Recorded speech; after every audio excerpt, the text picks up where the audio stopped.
Let's head to Florida now, where every county in the state is listed as having high transmission for COVID. Just last week, Florida alone saw over 73,000 new cases.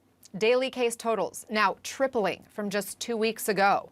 With us now is Dr. Hany Atallah. He's the Chief Medical Officer at Jackson Memorial Hospital in Miami. Doctor, thanks for being with us. These case numbers are alarming. I mean, add in the positivity rate that is also jumping to over 15% right now. Any signs of the dam breaking in your hospital? You know, we are fairly busy, Anna, and as many of our neighboring hospitals are as well. We're so far okay and able to take care of anyone who comes here for care, but the volume has definitely picked up quite a bit. And what can you tell us about those COVID patients you're treating? Ages, how critical are they? How many are vaccinated? Yeah, so we probably 3 to 4 weeks ago, we went from about a total of 52 patients in our health system who had COVID, and today we went over 200. So it's about 4 times more than it was. Most of the patients who are being admitted are unvaccinated.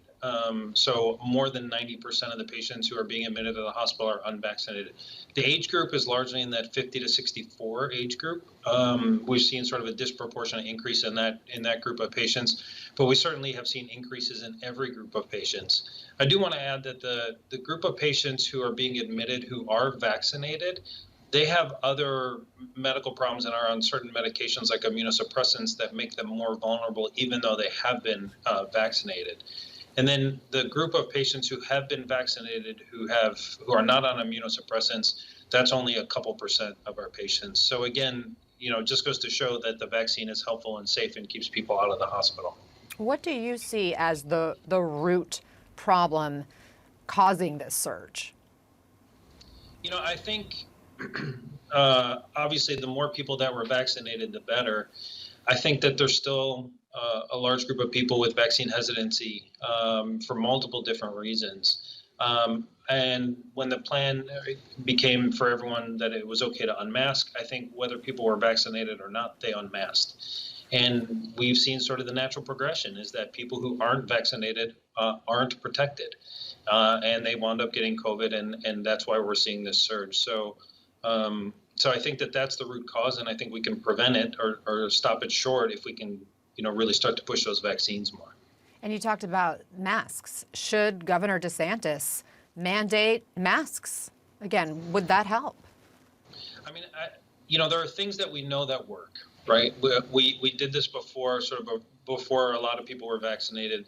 We had people wear masks. We washed our hands. We socially distanced. We know that those things work.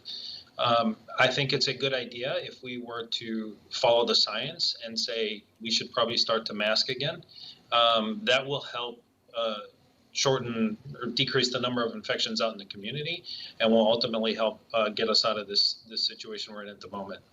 We've done a lot of reporting about the impact of misinformation, and the New York Times just profiled a doctor from Florida who they call the most influential spreader of COVID misinformation online. It's Dr. Joseph Mercola. He's a physician in Cape Coral. He's published over 600 articles casting doubt on COVID-19 vaccines. Hundreds of thousands of people are reading them. What's your reaction to this? This is a medical doctor doing this.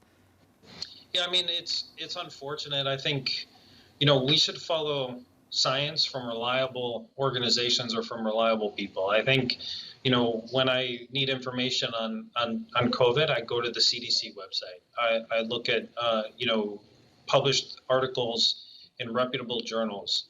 And so those are the places we should be getting all of our information. Everyone is certainly entitled to their opinion, but we have to look at the quality of that information. What does the true science show? And what is the example we're living at the moment, which is that 90% of people who are in a hospital are unvaccinated. So, that right there is pretty good evidence, that getting your vaccine helps. So, follow the good science. Look at the websites of organizations that are reputable and have good data and follow the science. Dr. Hany Atallah, thank you very much for your time.